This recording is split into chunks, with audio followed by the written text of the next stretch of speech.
Hi everyone, we're just going to wait for a minute so that people can join us. I'm Emma obviously, and this is Chris Tuck who's going to share her story tonight. We're just going to follow on from last week's live, which we took after the conversation that happened on this morning. I have been inundated with questions and concerns and people emailing to share their stories, so I just felt compelled to once again continue this kind of conversation. If you've got any questions that you want to ask anonymously, or you want to talk to us but you don't want to kind of show who you are, please do just message me on Facebook and put it in the inbox, privately. And what will happen is that Pete, who's filming this tonight, he'll just copy and paste it so that we can see, and hopefully that will mean that you can have your question answered without necessarily feeling exposed. So hi Belle, lovely to see you. Hiya Carmen, I love that you've got a top fan note now, that's amazing. So as I said, I'm going to pass over to Chris for a little bit, because I think it's really important that we have this narrative about sexual abuse. We end the stigma about talking about surviving, and we example how it is to survive and how you can turn around some of the most challenging situations into some of the biggest, I suppose, successes in life, if that makes sense. Hiya Claire, hiya Melanie. So just tell us a little bit, Chris, about your story. So to keep everything succinct so we can move on to the healing process more, I was brought up in a household of domestic violence 3 times over with different pet caregivers. We suffered mental, physical abuse, some of us sexual abuse and neglect. So from 0 to 7, I can't really remember a lot, but my mum left at the age of 7, when I was 7, sorry. And then from 7 to 15, we suffered all of that abuse on a day-to-day basis. And at the age of 15 and a half, nearly 16, I left home because I couldn't put up with it anymore. So that's it in a nutshell. And then for the next 15 years, I tried to get on with my life and just pretend that wasn't my life. Think it. Yeah, and I spent like 10 years trying to become qualified as an accountant, even though I left school without maths. And I found it very difficult, but I did get there in the end. Sheer determination. I just wanted a roof over my head. I wanted stability. I wanted security. I wanted money in the bank, but I also wanted children. But I didn't want children until I had all of my ducks in a row, if you know what I mean. Totally. So at the age of 28, I had my son, who's now 21, and that followed by a daughter at the age of 33, and she's now 16. But in between having those two, I had what I call a breakthrough. It was a bit of a breakdown, but I call it my breakthrough now. With hindsight, you can call it what you like.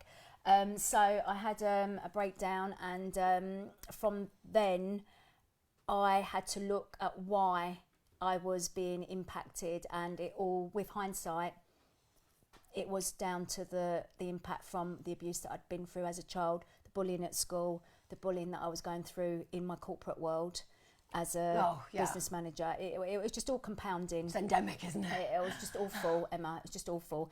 And then the last, because I'm 49 now, the last 19 years, I would say, I've been trying to recover from the trauma of the impact of what I went through as a child. And that's kind of a really big ongoing process, right? Because a lot of you have been getting in touch and just talking about the fact that certainly since the Michael Jackson story came out and people covering it, like I've been covering it, this morning I've covered it, and a lot of different stations are kind of discussing this subject, that it's actually triggering people's memories. So one of the things that Chris talked about there, and again, I'm just going to bring that into the present. It was a question from last week that I've then had several people follow on.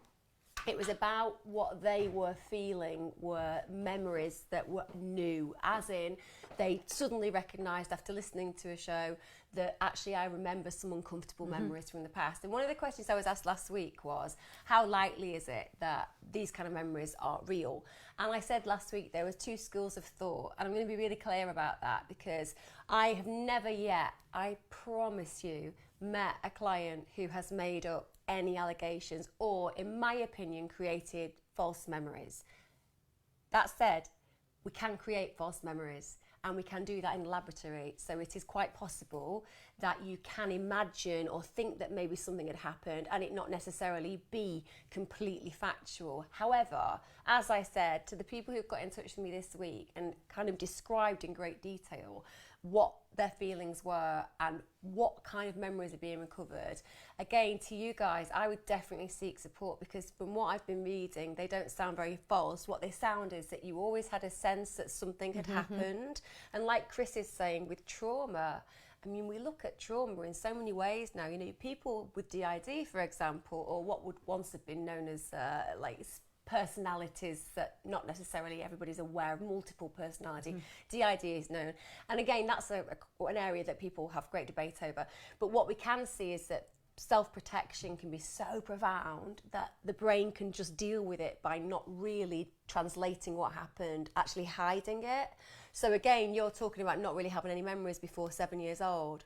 Yeah, and I can honestly, when I look at photographs of 0 to 7, I've got a few photographs, I look at it and I go, can't remember that, but it's obviously happened. Like happy memories, like me riding a bike, it's obviously happened because there's a picture, but I can't remember it. And do you think that's to do with the fact that oh, hey Carmen, you're saying Chris Tuck is amazing, thank you, she's very kind that she's here tonight. And Emma, are you helping the Exact Truth Project? Not as yet, Kelly, not as yet. Jessica, Emma, are you able to explain treatment options for PTSD? Have you had any therapy yourself? I've been in counselling for the last 3 years, yeah. Do you with have specialist a support? Specific type of counselling that you go to?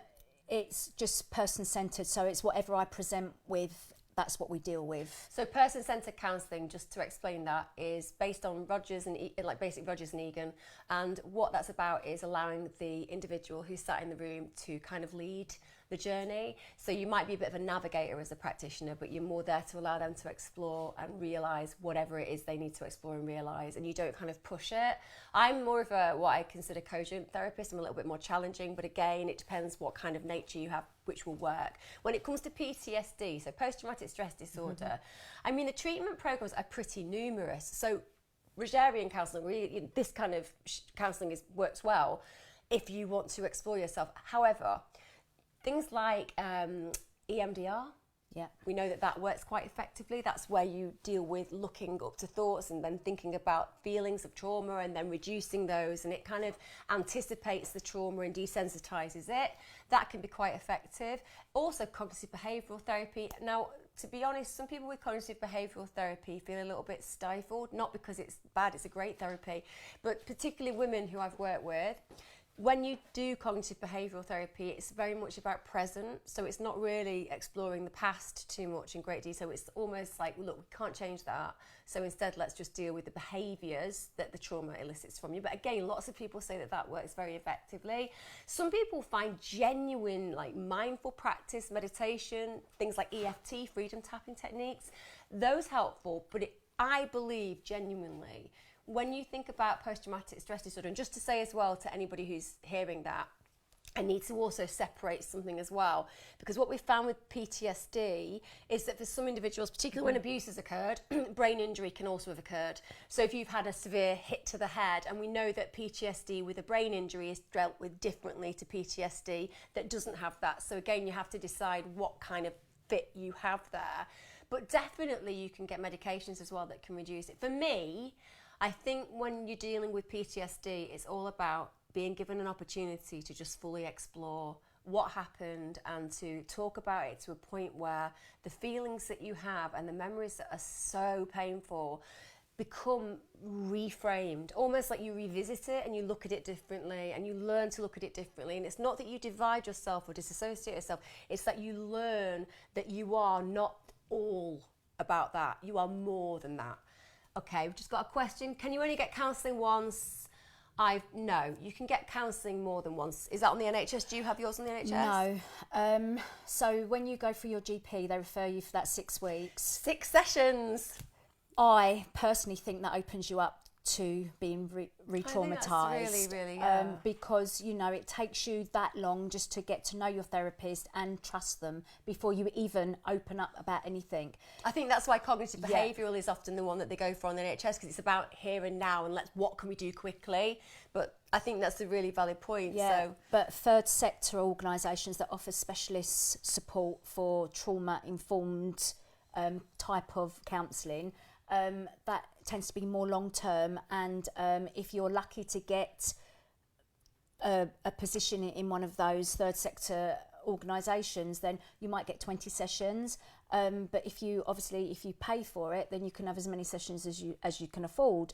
So I've been doing it for 3 years now. I mean, it can be really costly, can't it? Let's be honest. It's very costly. One of the things that I'd suggest as well to people, though, if you are looking for counselling, you can often, particularly when you're looking at the counselling psychology PhD, often they will want placements, the students will want placements. So sometimes you can actually get some, I know that they're students, but they're usually very experienced human beings who are dealing with lots of learning. So you can actually look at alternative ways. The BACP have a magazine, and you can actually look in there and often find these kind of opportunities. Same in quite a lot of newspapers, you'll see at the back in the classified, there'll be somebody who's looking for it. So don't feel like there aren't alternative routes. Sometimes you have to pay £10-15, but it can be a massive weight and responsibility regarding having to pay for it, if that makes sense. But usually it's like £1 per £1,000 that you earn. So if you really are on benefits or something, it could cost you £5 or a contribution. So it just all depends what's going on in your area, really. Yeah, I mean, it's really hard because, to be honest, if you've had any kind of sexual abuse or physical abuse, emotional neglect, any of it, the truth is that you need genuinely to work through it. Yeah. One of the things that we constantly ask in therapy is, do you have attachment that's secure, or have you got abandonment issues? And I'll be honest with you, anybody who's had any form of abuse will have attachment and abandonment issues. Yeah. And actually the foundations are broken. So unless you can go back and almost forge and form those actual foundations, those stepping stones, often you'll end up in very abusive relationships. You'll end up in situations where you're harmed, you'll be used by people because, you know, you allow yourself to invite that, not because you deserve it, but because you almost feel like you're so worthless that this kind of treatment is all you actually require as in a relationship. And that's one of the things that, going back and doing that work, you're quite different in the fact that you've been with your boyfriend, your husband, how long? Well, since I was 15. Since you was 15. How does that even happen? How does that even happen? But it must be great that you have that kind of thing. Okay, let's see this one. Pete, have you got the one to put up on there? Because I can't see anything at the moment. Yeah, I'll just put it on the left. Okay, I can't read those though, darling. Okay, what I'll do is I'll copy them all. I'm just going to look now. They've got loads of questions coming in. Cat therapy. Oh, okay, yeah, absolutely. Analytical, absolutely therapy. You know, cat's an interesting one for me. Purely because it's probably much more limited in the UK compared to things like CBT, even DBT. And I think that rational emotive as well is a really interesting one because of family dynamics. Transcendental is really helpful as well. I suppose that if I'm honest about therapy, I'm going to say this and then probably I'll get loads of abuse for it. I don't really think it matters what therapy you have. I think what matters is the practitioner. Yeah. I think that if you really like your practitioner, you'll just get there. And I think that you have to be discerning about who you meet as a practitioner. You have to be demanding. Don't just accept somebody. And this is what annoys me a little bit. If you are sent for therapy on the NHS, I know we've got to be thankful for that, but often you're sent to somebody you don't connect with. Yeah. I think that you absolutely have a right, because of the Patients Charter in the NHS, which says that you can be treated in whatever hospital that you want in Europe, even at the moment. Obviously, that's going to change in a little bit, but right now in Europe, you genuinely could say, I'm really sorry, I don't connect with you.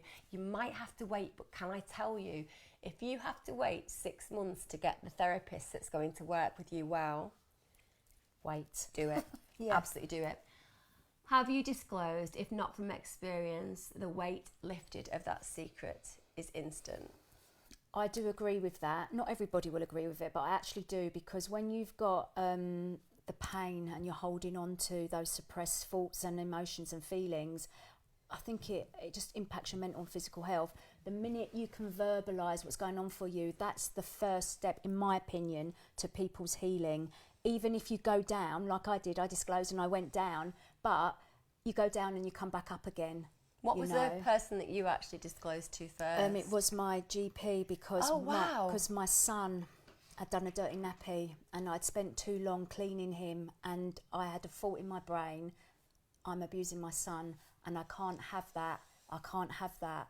So I went to my doctor, crying my eyes out, literally, and I'm like, I didn't want to tell him because I felt ashamed, but I thought, but I've also got to look after my son. So where do I go with this? So when I told the doctor that I've had this thought and why I had this thought, he turned around and said, no, that's absolutely normal. You know, that's normal thing for someone like yourself that's been through stuff like that. God, it's that a must be normal awful. thought. It was an awful thing.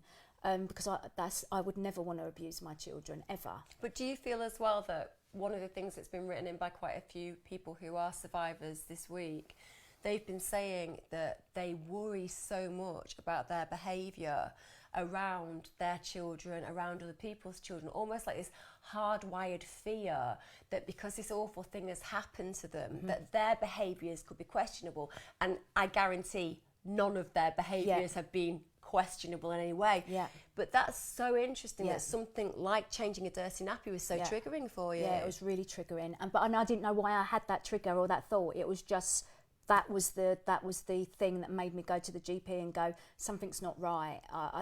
Something's not right here. What did they say to you? What was the I response? I was referred to 6 sessions of counselling, and I just cried my eyes out for 6 sessions, and then I knew that, and at the end of those 6 sessions, no one ever asked me what had happened to me, why I was so upset, and I didn't understand myself. I didn't know myself. It's only with hindsight and a lot of work that I know it was all to do with the childhood trauma.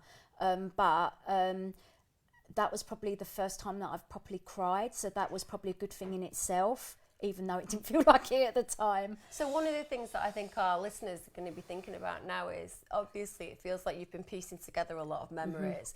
So how was that for you when you were in a situation where suddenly those pictures that felt like a bit of a jigsaw puzzle started to get put into the bigger picture? Again, those pictures I still can't, even now today, I still can't remember my life as a child, but I just assumed that it was happy between 0 and 7, because from the age of 7, that's when it all went wrong. So the last Christmas that I remember in 1977, which was a really happy one, and then all of a sudden my mum left and then life changed, seemed to change overnight. So that is the time period that's really etched in my brain. So I just assumed that I was happy from 0 to 7, and I've got some pictures that prove that I may have been, I was, but I know that my mum left because of domestic violence, and my dad was having affairs with people outside of their marriage. So, and I also remember cleaning a fire at the age of 7. You know, you used to have those gas fires that used to light up. I remember used to getting up early and cleaning the fire, thinking that if I clean this, that they won't argue anymore and everything will be okay. So I have that feeling, so I know that things weren't great, but I can't remember. I honestly can't. So you were actually left with your abusers then, basically. Your mum went, not blaming your mum in any way, shape or form, things were different. Actually, it was really hard for women financially, particularly Back if there then, wasn't a breadwinner. yeah. So you were left in the grits. Well, to I was some with degree. my dad, and then I went, he met someone else, and then the abuse accumulated from that day in, really. But my mum wasn't innocent in all of this. With hindsight, we've learnt lots of things. So that must be quite frustrating even now. And I think that if anybody's listening and you've been through this, that must be really frustrating, that you kind of feel like you've actually lost periods of your life. Part of that through dealing with the trauma and not wanting to remember. Part of that potentially organic because of the fact you had such neglect and abuse. And part of that genuine memory, the fact that we can't always claim our memories. So do you feel like every single day you're still waking up to new possibilities and potentials memory-wise? Yes and no. I'm so exhausted from the stuff that I do remember. It's crystal clear, absolute crystal clear what happened to us. I remember everything about it. And yet I don't really want to go where I don't have clear memories because I don't want to know what it's going to bring up. And I guess too, you know what happened, so do you really need to then punish Exactly. yourself further by knowing that, okay. Yeah. I'm going to come on in a little bit as well too. A lot of people have asked about court cases, a lot of people have asked about what happens when, and I'm actually going to ask Chris to elaborate a little bit on that in a minute, and it's going to be quite challenging for some of you to hear, but I also think it's really, really important, and certainly it's rare that we get an insight into somebody's world who has managed to piece together their whole life in a way where she's really successful and she's spending time sharing her story. You've actually written a book that we're going to talk about in a little bit. But I do think the frustrations that Chris experiences is a frustration that's quite common. Mm-hmm. And also for some people who've been asking about historic abuse, I think that's going to be important as well.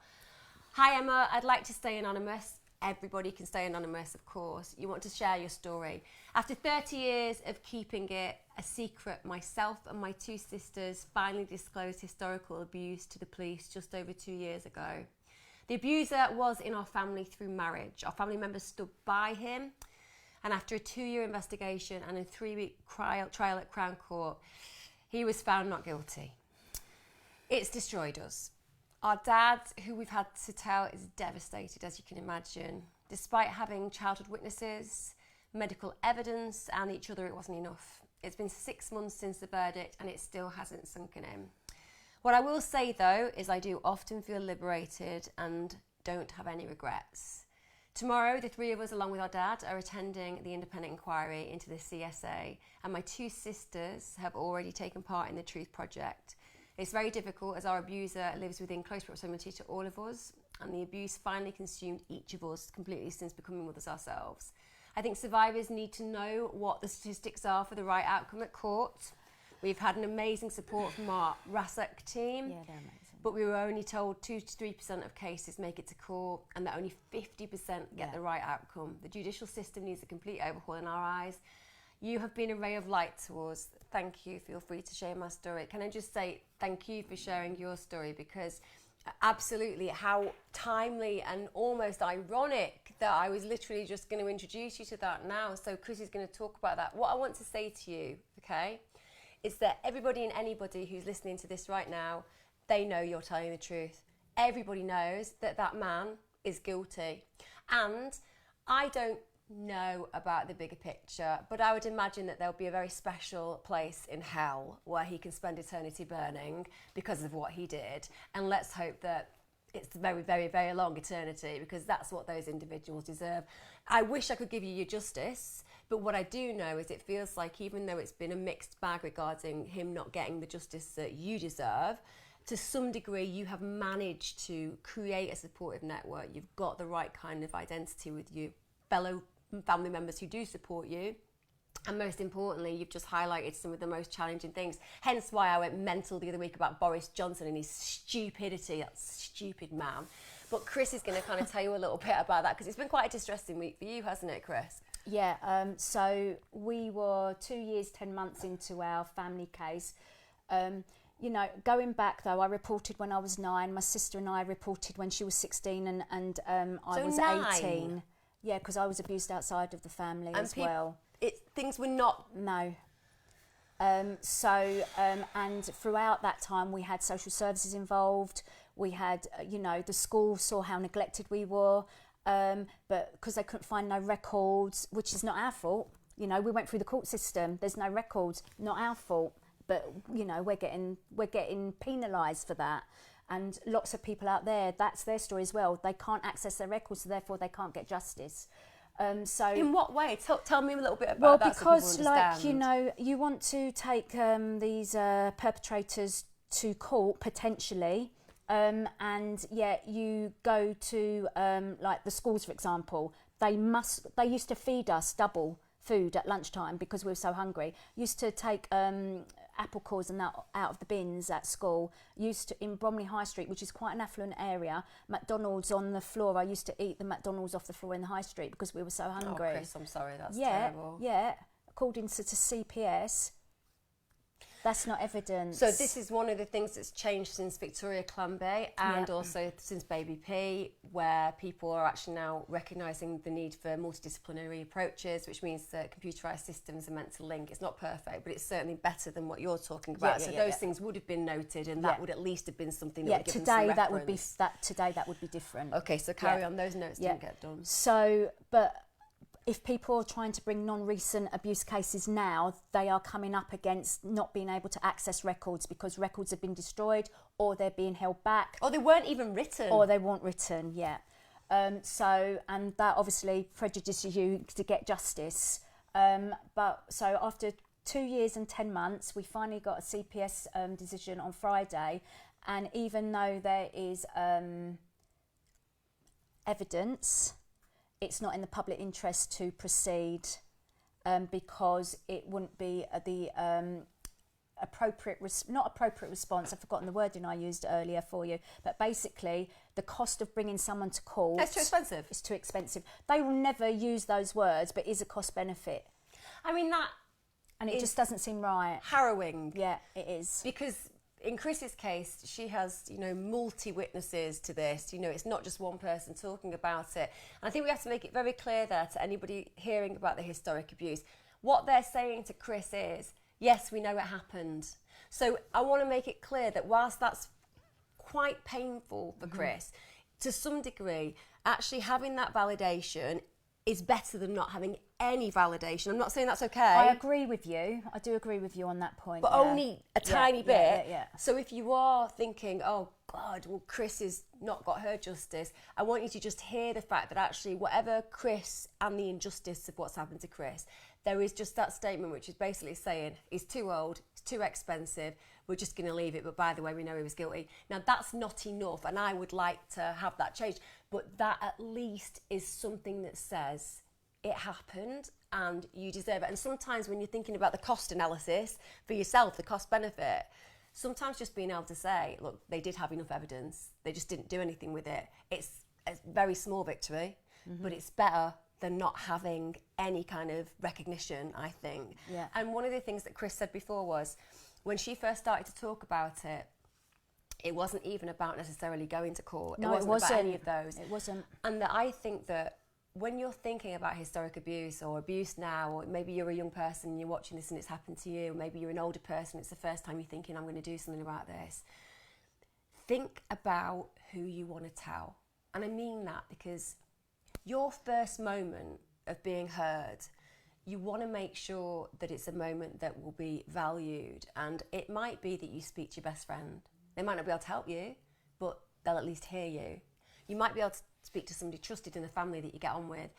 Whoever it is, you might go and see a teacher, a social worker, a police officer, but go to a place where you think the response is going to be more positive. Survivors UK, speak to somebody on one of the helplines, because that is your first time where you'll have that moment. Because believe me, right, family members struggle to believe that it happened. I'm always going to acknowledge that because we know that about 80% of the time. But most human beings know that if somebody speaks to them about their sexual abuse, nobody makes that up. Okay, very, very, very occasionally, some people with problems might need some attention and they use that right. Very occasionally, and even then, what's provoking that behaviour? Why do they need that help? What's the acting out about? But for the most part, if somebody is telling you about sexual abuse, or if you're telling somebody about your sexual abuse, they're just going to be like, that's shit. That's terrible. I don't know what to do, but I want you to know that that's an awful thing to happen. And that moment of impact where you can just go, they believed me. Yeah. It's life-changing. It really is life-changing, And it's also a real privilege and honour for somebody to hear your trust in them. So just want you to know that. Okay. I got 40. I'm 40. I've been told that is it. I've been discharged, but my solicitor is trying to get something. I'm working with a male therapist right now and I'm hoping the CCG. Brilliant. I think that's fantastic. I'm glad you got 40 sessions. That's amazing. It is quite rare, isn't it? Yeah, but very that's rare. Absolutely brilliant. I'm going to obviously acknowledge that something terrible has happened to you for that. I want to acknowledge to everybody who's getting in touch about surviving that it distresses me and breaks my heart that there is so little help. More importantly, that this kind of abuse is endemic in our society, and even more importantly, that, let's be honest, we're only now just starting to talk really about sexual abuse and the impact in surviving. And like I said, this is not a sad story. Chris is not a sad story. What she is a powerful explanation of how somebody can survive this and move forward. Hi Emma, as you already know, in Scotland, corroboration stops so many being charged. I was abused for 14 years from 4 to 18. I'm fighting now to change how victims are dealt with, from statements being taken to realistic expectations. I was in Scottish Parliament this week. The Justice Minister promised to back us up and make a change. Wow. Yeah. I mean, I'm not even going to be able to go there for the amount of fight you must have in you for that. You know, I always say when I'm working with my amazing Facebook family and my Twitter family and all the people who kind of connect with us, like one, I have like the best and most caring social network. It's just amazing. Yeah. But it's that constant thing that one person changes the world. I always say that, you know, it's never a big organisation that changes anything. It's the Louis Pasteurs, it's the Nelson Mandelas, you know, it's the individuals who actually put themselves out there and fight. And I think that whoever you are with that particular statement that you've just said, I think every single one of us today is just like, wow, power to you, because that kind of fight changes the world. And when it comes down to protecting children, it makes a difference for so many. And I think it's really frustrating when that corroboration stops people from actually being charged because they've agreed to collaborate in that way. It's just a really hollow victory for people, isn't it? Because all you want to do is get people charged and put in prison with those crimes. Simple as that. Okay. Hiya, Kelly. I think it's important to remember that an arrest and a charge means you're believed. Do you know what, Kelly? I think that is such a good thing that Kelly's written. She said, I think it's important to remember that an arrest and a charge means you are believed. Which is great, but they're not even charging now. So even though like the CPS haven't charged the perpetrators in our case, yet we believe you, but it's not a proportionate response to take it to court. Yeah. I mean, so very frustrating. But that's why I said, just charge him then. If you believe, charge him, because then that makes me be believed and him not innocent. If you don't charge him, he's innocent and I'm guilty. That's what it feels like. Do you think as well, though, there's still that sense in the world, particularly the Western world, when it comes down to this? Because at least we do believe that it happens, whereas in certain places, let's say it's, you know, it's endemic that children are abused horribly and nothing gets done about it. But do you think that it's still that thing where it's so disgusting, it's so harrowing that adults abuse children sexually and molest babies and toddlers and teenagers, that it's almost so distasteful that people just want to turn away? They just don't want to see it. They don't want to believe it. Especially now that it's been in the media for so long, people are switching off from it. But I'm like, we're not even at the tip of the iceberg. Don't switch off from it yet. You're only starting now to hear the real truth of the matter. Yeah. We're hearing about how wide it is, the scale and the scope of it, that it happens in all communities, in all backgrounds, in all religions, you know. We're really getting to the crux of it now, and we're starting to have the conversations. Don't switch off from it. Be aware of what it is and tackle it. Educate your children. You know? Absolutely. Have the awareness. Be ready to support that person that will be in your family or in your network that may come to you and need your help. Be ready for it. Yeah, I think that people really struggle with taking on the reality. When somebody gives a disclosure in a family, it's almost so much easier to be like, yeah, let's not believe that happened. And it happens all the time, that does. Exactly. Yeah. So, Emma, re the lack of support, I'm still in favour of Baker therapy, the model and the method. I love a bit of Baker therapy. Anybody who knows me, I'm a bit of a baker. I'm not the standard that Mary Berry would accept, but nonetheless, it tastes good and that's all that matters. I'm more kind of a, like, you know, fly by the seat of my pants kind of woman. What about considering the age of the victim at the time instead of the needs of the perpetrator? Yes, absolutely. And my sexual abuser died before I remembered what happened. I was 3, nearly 4 from 18 months old, and didn't remember until I was 18. That's hard when your perpetrator dies. Yeah. Because when I was abused at 9 years old, when the policewoman took me back to visit the house to find out whether that was the address that I remembered, and it was, and she said, oh, never mind, the 2 people that could have been, well, they're both dead. And it was like, oh my God, you've really just told me that in the police car, and where am I meant to go with all of my... Where am I meant to go with it all? I mean, the enormity of that kind of statement just not being understood by the person giving it. Yeah, just didn't understand the trauma that would come from that kind of statement. It's terrifying. Yeah. Because actually the one thing that you cling on to with historic abuse and like people who are listening now who are being abused, you know, you do want some validation, you do want to feel that you've been heard. And also I just want to say that, you know, one of the things I would never push is people who are listening who might have either historic or current abuse situations. It's not about me trying to push you to go down the criminal system. No. For some people that will never happen. No. But it is for me to say to you that if you in the future want to get some justice, then it's really good to go and speak to a C.L.E.A.N.E R centre, for example. also, I said this last week and I'll say it again this week, you know, when I look at writing my kind of, you know, dealing with rape toolkit, things like don't put any of your clothes, if there's any semen or any sexual fluids on it, don't put any of your clothes in plastic, put them in paper. If you put them in paper bags, it preserves them. If you put them in plastic bags, it won't. These little things protect you in the future. So it might not be now that you're ready, and that's okay. And you might never be ready, and that's okay. And it's not your job to bring somebody to justice. I think survivor guilt is horrible. Often people will be like, you know what, if I'd have told somebody, he or she would not have gone on to abuse 20 other people. It's not your job. No. It's the perpetrator. He's or she's the one who's the problem. And it's sometimes hard when I say, I use he quite a lot. And I want to make it clear that the reason I do that is not because women don't abuse, they do, but 9% of women compared to 91% of men.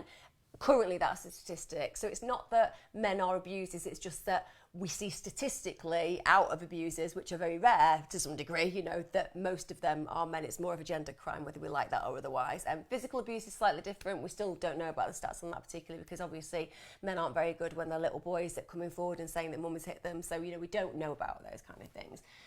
I've had 3 people arrested in my case. My police officer believed me and appealed on my behalf.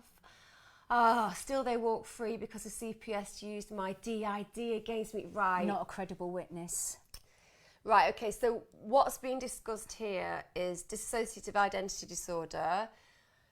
What sometimes the CPS will do, and this really upsets me, is what they'll say is, we don't think that the mental state of that individual will sustain what needs to occur. They'll either not be a credible witness or they won't be able to actually do what we need them to do in the case. Cases are very scary, they're very attacking, you know, the barristers are there to make you look like you're wrong. However, the reason that person is dealing with that mental health issue is because of the sexual abuse and trauma. Look, when we talk about DID, that's a massive mixed bag of opinions. Personally, I've worked with individuals who have that particular diagnosis, and it's not what you would imagine like multiple personality syndrome or any of those things. It's much more that parts of the self start to protect other parts of the self. So you're aware a lot of the time, but there are bits of you that kind of disassociate, self-protect. That is commonly linked to sexual abuse. Yeah. So what are we saying? That the person who has been horribly abused to the point where the whole self has to figure out how to even manage living, that you don't get to go to court because you know what, you're not a credible witness. What's credible is you've got DID, hence why you should be given that opportunity. It drives me mad. Mental illness and mental health are often given as reasons not to do a prosecution. But that's the impact. Why on earth have these people got these issues? And I'm sorry, I apologise because it's disgusting. Do you know what I also apologise about? I apologise that barristers are allowed to get away with to it. attack individuals who are trying their best to piece their lives back together. I do not know how these individuals feel that defending in such an aggressive, unnecessary way is allowed. For example, when 9-year-olds are questioned because of the way that they look, when 15-year-old girls are told that they are dressed provocatively, was it not that they were asking for it, or that they were wearing the wrong kind of underwear? And surely if they were wearing a thong, that must mean that really they did want to have sex with that person at 40 years old, even though they were only 14. This is the rhetoric of the legal system in the UK. This is what we feel is acceptable, and that is really upsetting for me as a practitioner, as a human, as a mother, because the truth is that we allow these individuals. And what I want to say to you is, I know that must be really, really hard. It's incomprehensible for me that you've had to go through that and that you're suffering that particular issue because of your abuse. But what I want you to remember, and I say this to all of those who go and speak to the police, you are protecting anybody else from him, because the truth is, if he ever does anything to anybody else, or somebody else walks into that police station, or somebody else walks into a police station elsewhere and says, this happened to me, you've just made their story completely credible. So do not discount your role. Do not discount your role. And again, you don't have to press charges, but if you've been abused and you know a name and you feel you can just give that name in, it might not mean that you have to do anything, but there could be somebody else who benefits. So always be aware of that. But that's why I think we need Absolutely, you say specialist it. Yeah, courts. yeah. We need specialist courts that are trauma informed, Totally. and the defence are not allowed to do what you've just done, and that people like Michelle who have got DID or someone who's got mental ill health because of the impact, that they're treated fairly. Absolutely, absolutely. And also that to some degree practitioners are involved in exactly. This is actually quite common that these issues occur when that takes place. So the experts are there and the jury's informed, the judges are informed, trauma informed, so that you get the right outcome and you don't get the attrition rates that happen through the judiciary system. I mean, it's it is so terrifying. important. It is terrifying. It is terrifying. And I'm not going to lie to you. You all know, listening to this, that when you go to the CPS with a case, you know, and you speak to the police, look, it is going to be hard work. But don't let that put you off, because hard if it's work, right for you, if it's right for you, is right. Yeah. Is it necessary to inform the police? No. No, not at all. It's completely up to you. Just if it's for you. 80% of rape cases, I think it's 85% of rape cases, go unreported. So whether it's child abuse, sexual molestation, whether it's, you know, women in their 20s and 30s, whether it's men in their 30s or 40s, most people don't feel that that's okay for them. But I always say, and I really mean this, if you can speak to a C.L.E.A.N.E.R centre, these are sexual assault centres where the staff are so well trained and they just know how to preserve things, so that if you one day, just one day down the line, want to go and deal with it, you kind of have some help forensically. And I just want to get that across because it can make a major difference. So I agree with you if it's like a current crime. Yeah. But If it's a current crime, that's what I was talking about. For non-recent abuse, people will often go to like the third sector, like the Survivors Trust or Rape Crisis or NAPAC or, as you said, Survivors UK, because they are the ones that can really help them with the advocacy and the counselling and all of that kind of stuff. Those organisations, will put some links to them. They They're are like amazing. national. They're amazing. Yeah. This is all they do, isn't Yeah, it? it That's is. all they do. Yeah. It's always stuck with me being told what did I expect by a doctor. Oh my God. It's victim blaming. The whole system is victim blaming. This says, it's always struck me being told what I did I expect by a doctor when he saw I had a short skirt and small top on. It never leaves you being blamed. Personally, these days, if any doctor ever said that to you, GMC, just get him struck off. Honestly, GMC, that is appalling. That is appalling. And any woman out there who has been sexually assaulted as a child or a young person or an adult woman, you should be allowed to walk around naked, sweetheart. It's got nothing to do with anybody else. Nobody is invited to your body. Nobody.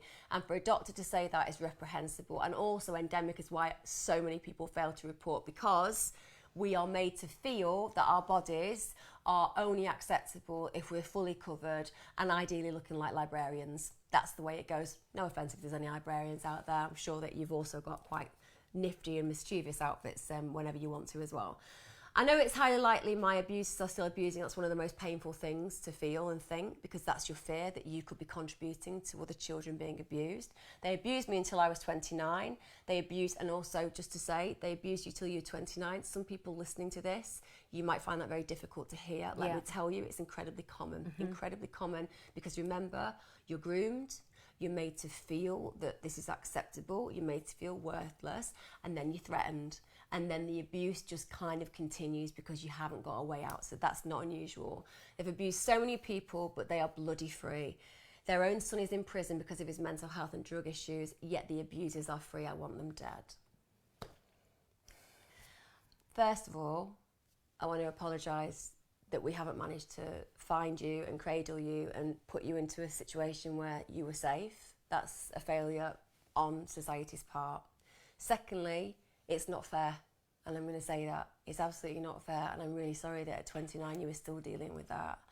Most importantly, I can understand the anger. I can understand the fact that what you'd like to do is for them just to be murdered straight away, and probably painfully tortured as well. But that's because you're a better human being than them. You have empathy, you have feelings of compassion. So when you think about somebody harming a child and harming somebody like that, your compassion and empathy reaches to that. So even though you feel the rage, I want you to just know that that rage isn't rage. It's coming from a protective mechanism within you that makes you a good human being. You are the good human being. You have feelings of protection and empathy and compassion. That's what you need to concentrate on, my sweetheart. Don't concentrate on the rage and projection onto those horrible human beings. Concentrate instead on your intrinsic ability to really understand what's right and wrong, because that's something you can control, and that's something that can make a big impact. Think of the impact that somebody like you could have on so many other people who felt in that situation. Believe me, whilst it's not your job or duty, I don't want you to feel stuck on that rage, because it's not going to do anything but harm you. It's going to harm you. But if you instead reframe that as compassion and empathy and understanding just how powerful you are, that you have those good traits, that's when we can get the good stuff, all right? And I know that's hard to hear, because I know you just want to set them on fire. But I'm telling you now, we don't want to burn you with it, all right? Okay. I laughed a little bit with that because I feel so like of course you do. She does, especially at the moment. But I also know that it's not going to do me any good being that angry. I have to try and find a way of letting it go, and it's difficult. Don't get me wrong. If the government could hire people to just go and quietly put people down, I'd take that job. Not because I'd enjoy murdering them. I wouldn't enjoy doing that. But I think that at least I would have empathy and compassion, and I would do it not feeling good, but knowing I was doing a duty. But apparently the government don't think that's an acceptable use of time. And I'm not joking that I'm genuinely, I think most of us on this group will feel that. A support group that Chris knows very well, My Voice, saved my life. Tell me a little bit about that. It's not my group, but there are a lot of peer-to-peer support groups on Facebook which that we have talked sprung about. up. We talked about that last week, so this is really important. If you don't want to go down the police route, you don't want to go down social services, but you want to find groups that have empathy for your situation because they've been through something similar. And you don't have to explain yourself, No, right? you don't. You can join and lurk and see what's going on, or you can take part and they just get the it. support. Yeah, you just get it. They just get it, don't they? Just get it. There's no. We don't believe you. Who are you? It's like, oh well, welcome. You know. So this particular group is called lovely, My Voice. Yeah. So and it is a lovely group, very supportive group. But there are many groups out there that are like that online, and there's also many groups now that are sprouting up nationwide offline. So live groups, because that's what we're finding we need. We need that connection. Oh, we need to meet people and connect with people. It's also, you know, if you haven't got one in your area, remember, you can start one. Meetup's a brilliant place to do that. Meetup is an app that you can get, an advertising group, and believe me, don't feel like you can't be that voice, because you can. You don't need to be an expert. No. An expert cannot help you like a survivor can help you. Yeah. An expert cannot understand you unless they potentially have been there in the same way. So really be aware that you can be that first mover. You can be that first voice, so to speak. Just notice something, Pete. There's one that was talking about somebody who's having problems with the family. It's saying Lisa's saying she's still telling me not to do anything, saying it'll make it hard for her. Okay, so I'm going to assume that what's happening there is that somebody in the family is aware that the abuse has happened, somebody's speaking out about it, and the other person's saying, hang on a minute, I'm not ready for that, I don't want to do it. And that can be really, really challenging. And your mum's the person that's kept you quiet. She persuaded you when you were 14 not to do anything. I'm 47 now. You've got to do what's best for you.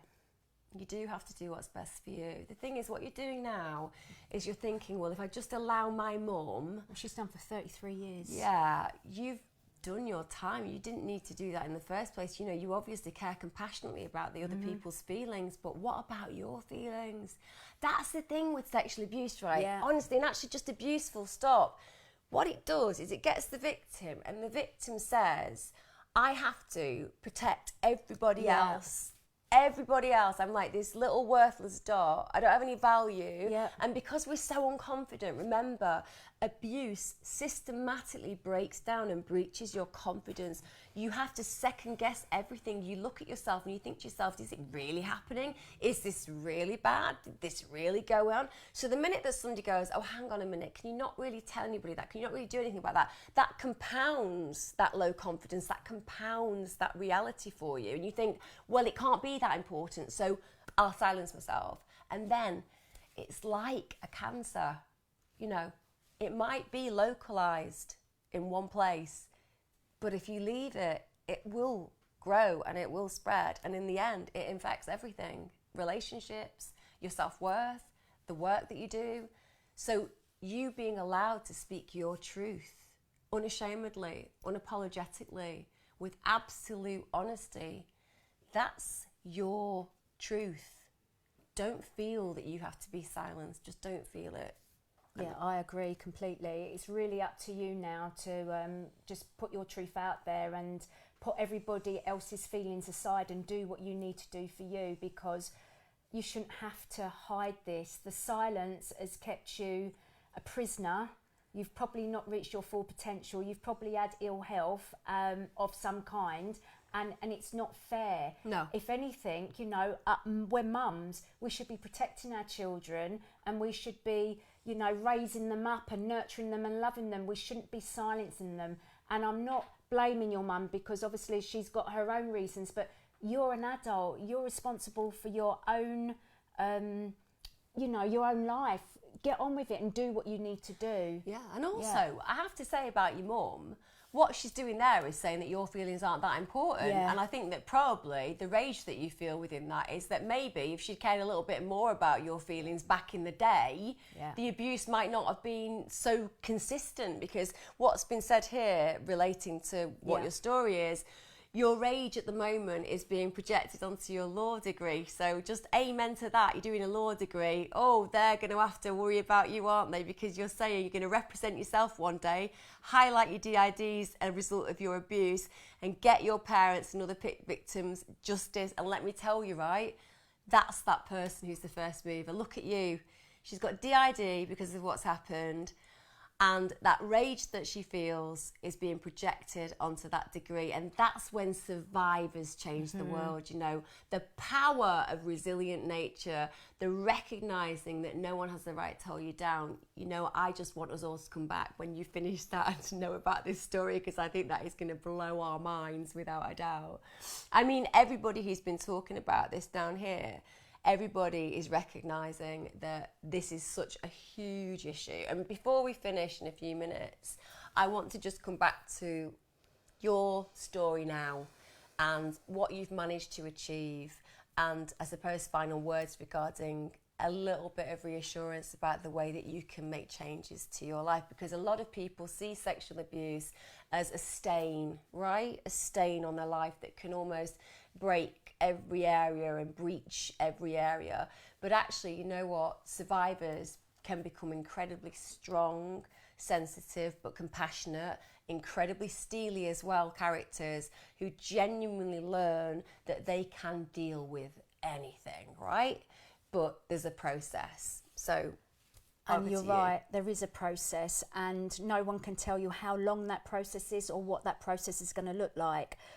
For me, it just came to a point where I just couldn't take any more of being told what to do, being kept down, being silenced, but that day that I did what I did, and then left home, was the turning point for me, because I thought, I've had 4 adults in my life that were not able to look after me and nurture me. I'm leaving home, I've got no money, nowhere to live, nothing. But I can still make a better life for me than staying there. Because if I stay there, I'm either going to do something I'm going to regret, kill someone. Yeah, or yourself. Or I'm going to implode. So I'm going to implode or explode. So I left. And since that day, even though I've had lots of up and downs and I've had to work through things, I've always had that in my gut that I'll be all right, because I've just had to make it be all right. You survived, yeah, right? And you know, not everybody's got that. They have got that in them. They might not feel that they've got it in them. They don't recognise it, but they have got that in them. They've just got to try and find it. And for me, you know, it's all about, you know, I've been at events today and tomorrow, but it's all about using your voice, using your lived experiences to make change better.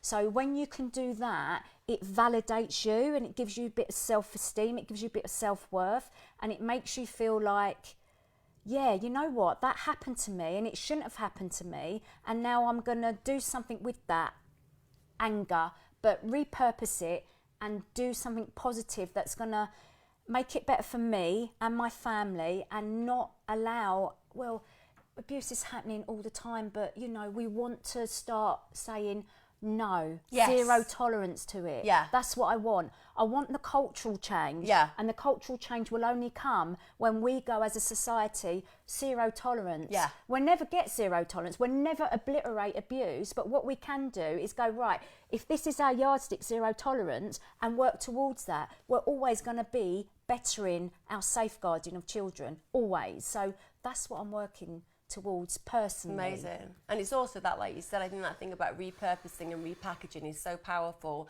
That thing that when somebody says I'm being sexually abused or abused in any way, the first response is I believe you. Yeah, absolutely. That's the case, no matter whether it's a mother hearing it, a sister hearing it, your teacher hearing it, it's about I believe you, because it's so powerful. Tell us a little bit about the stuff that you've actually done regarding trying to help other survivors. I know that you've written a book, for example. Yeah, so because we wasn't believed and we wasn't getting justice at the time, we wrote our autobiography in 2013, but I had to get someone else to write it whilst I was going through the telling and hypnotherapy to get me through all of the stuff that was coming up for me.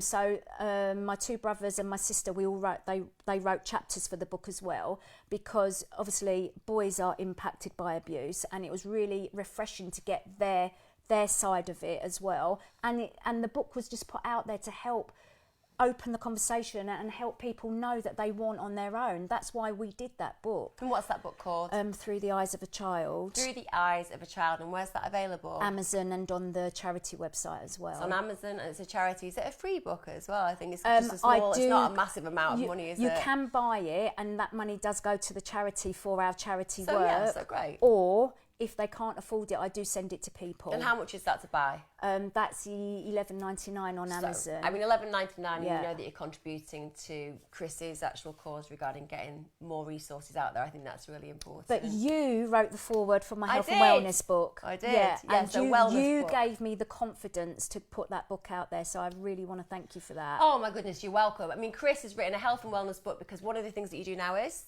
Health and wellness She's a through health- my charity. That's right. She's a coach. So she goes Yeah. out and she spends her time helping people feel the best that they can. But to recover from trauma, Right. survivors. Yeah. And so, again, PTSD earlier on, people Yeah. like Chris are out there doing new things to help people get through and looking at health and wellness in a holistic way. So we can't just deal with your mental illness. No. We have to deal with your physical health. We can't just deal with your physical problems. We have to deal with your mental health. 'Cause they're All of these interlinked. things are interlinked, yes. Yeah. So that's what she's dedicated her life to. Claire, I started listening at the exact point you were saying something I needed to hear. Thank you. No, thank you, Claire. And Pauline, I've told Pauline's my lovely I've friend. told my truth now. I had a voice to help others. Thank you, Chris, for helping me do that. And that's, again, thank you, Chris, for doing this tonight, because I think the more we make this face is how abuse can look. This face, functioning, married, children, healthy, happy, and really powerful. This is what you can be when you've been sexually abused. And I want you to remember that, because so many people have this vision of if they start acknowledging it, things will fall apart. Indeed, they might shortly for a little while. And they do. But then you build it back to pieces. Yeah. And I always say, you know what?